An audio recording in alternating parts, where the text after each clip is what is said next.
여러분 반갑습니다. 오늘 우리는 1980년대 한국 교회의 폭발적인 부흥이 어떠한 사회적 배경 속에서 일어났으며 그 부흥이 어떻게 10만 선교사 파송이라는 원대한 비전으로 이어졌는지 함께 깊이 있게 탐구해 볼 예정입니다. 그럼 첫 번째 슬라이드를 보시면서 1980년대 한국 교회 부흥의 토대를 함께 살펴보겠습니다. 보시는 것처럼 이 시기는 한국 사회에 엄청난 격동과 변화가 공존하던 때였습니다.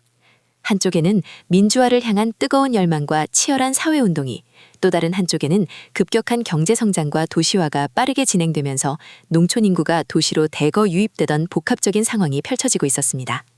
바로 이러한 사회적 혼란과 동시에 역동적인 에너지 속에서 슬라이드 중앙의 이미지처럼 한국 교회는 유례 없이 폭발적인 성장을 경험하게 됩니다. 시대적 격변이 역설적으로 교회의 부흥과 세계 선교를 향한 강력한 자양분이 되었음을 시각적으로 설명해 주는 것이죠. 네, 앞서 보셨던 1980년대 한국 사회의 격동 속에서 피어난 영적 열기가 구체적인 비전으로 결집된 사건이 바로 이 슬라이드에서 보시는 세계 복음화 대성회입니다. 1984년 여의도 광장을 가득 메운 수많은 성도들이 한마음으로 기도하고 찬양하며 뜨겁게 달아올랐죠. 바로 이 역사적인 자리에서 한국교회는 10만 선교사 파송이라는 담대하고도 놀라운 비전을 전 세계를 향해 선포했습니다.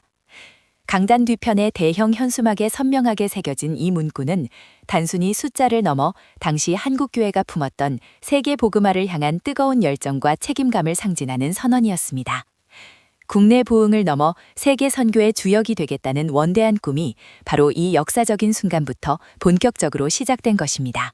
지난 슬라이드에서 1984년 세계 복음화 대성회와 10만 선교사 파송 비전 선포의 뜨거운 현장을 보셨죠?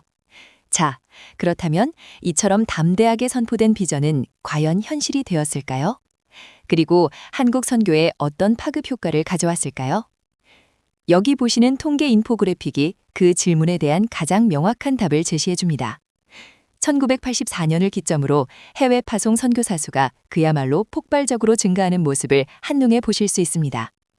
이 그래프의 가파른 상승세는 단순히 숫자의 증가를 넘어섭니다. 세계 지도 위 비행기 아이콘처럼 세계 각지로 뻗어나가는 선교사들의 뜨거운 열정, 짐을 꾸리는 젊은이들의 결단, 그리고 현지에서 교육, 의료, 교회 개척 등 다채로운 사역을 펼치는 생생한 모습들이 이 비전이 어떻게 실질적인 선교 동력으로 이어졌는지를 명확히 증명하고 있습니다. 이 시기를 통해 한국은 세계 선교 역사상 유례 없는 선교 대국으로 발돋움하게 됩니다. 직전 슬라이드에서 우리는 10만 선교사 비전이 한국 선교에 가져온 폭발적인 양적 성장을 확인했습니다. 하지만 여러분, 모든 위대한 비전이 현실이 되는 과정에는 반드시 도전과 어려움이 따르기 마련이죠. 지금 이 화면에서 보시듯 현장에 나간 선교사님들은 재정적인 문제, 혹독한 훈련 과정, 그리고 낯선 문화와 언어에서 오는 깊은 외로움과 고립감 등 수많은 성장통을 겪어야 했습니다. 그러나 놀랍게도 이러한 어려움들은 좌절이 아니라 오히려 더 큰 성장과 성숙을 위한 발판이 되었습니다. 선교사님들은 현지 공동체와 더욱 긴밀하게 협력하고 깊이 있는 언어와 문화 학습을 통해 진정한 소통의 지평을 열었으며 서로를 격려하고 돕는 끈끈한 공동체를 형성해 갔습니다. 즉, 단순한 파송 인원의 증가를 넘어 내면적 성숙과 사역의 깊이를 더해가는 값진 시간이었습니다. 자, 그렇다면 앞서 우리가 1980년대 선교 비전의 현실과 도전을 살펴보았다면 이제 마지막으로 오늘날 우리에게 이 10만 선교사 비전은 과연 어떤 의미를 가질까요? 오늘날 우리는 완전히 다른 시대에 살고 있습니다. 특히 우리 청년들에게 선교는 더 이상 특정 지역으로 떠나는 특별한 소명을 넘어섭니다.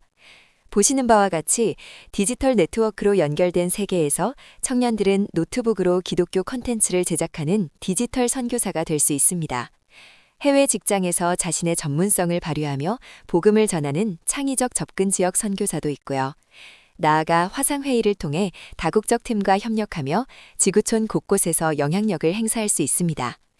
핵심은 바로 선교는 장소가 아닌 삶의 방식이라는 메시지처럼 우리가 있는 그 자리, 우리의 일상과 직업, 관계 속에서 그리스도의 사랑을 전하는 것이 오늘날 10만 선교사 비전의 새로운 해석이라는 점입니다. 1980년대 선배 세대가 품었던 뜨거운 비전은 이렇게 현대적이고 다양한 형태로 계속해서 살아 숨쉬고 있습니다.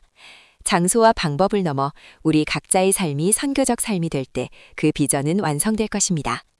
오늘 강의는 여기서 마무리하겠습니다. 경청해 주셔서 감사합니다.